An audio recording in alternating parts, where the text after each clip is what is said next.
حضرت علی علیہ السلام نے فرمایا، خدا پر بھروسہ کرو اس بچے کی طرح جس کو اگر ہوا میں اچھالا جائے تو ڈرتا نہیں، ہنستا ہے۔ اسے پتہ ہے کہ مجھے پیار کرنے والا کبھی گرنے نہیں دے گا۔ حضرت علی علیہ السلام نے فرمایا، زندگی کے ہر موڑ پر صلح کرنا سیکھو، کیونکہ جگتا وہی ہے جس میں جان ہوتی ہے، کرنا تو مردے کی نشانی ہے۔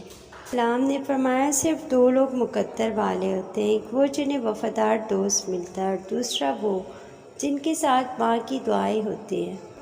حضرت علی علیہ السلام نے فرمایا، جس انسان کی جان نکل جائے تو وہ زندہ نہیں رہتا، اور جس انسان سے احساس نکل جائے تو پھر وہ انسان ہی نہیں رہتا۔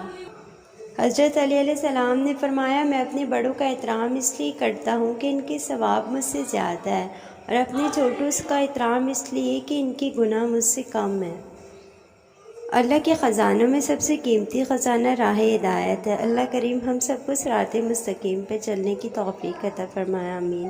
ثواب کی نیت سے ہمارا چینل ضرور سبسکرائب کریں، ساتھ ساتھ ہماری ویڈیو کو شیئر بھی کریں۔ اللہ پاک آپ کو اس کا اجر دے گا۔ اللہ حافظ۔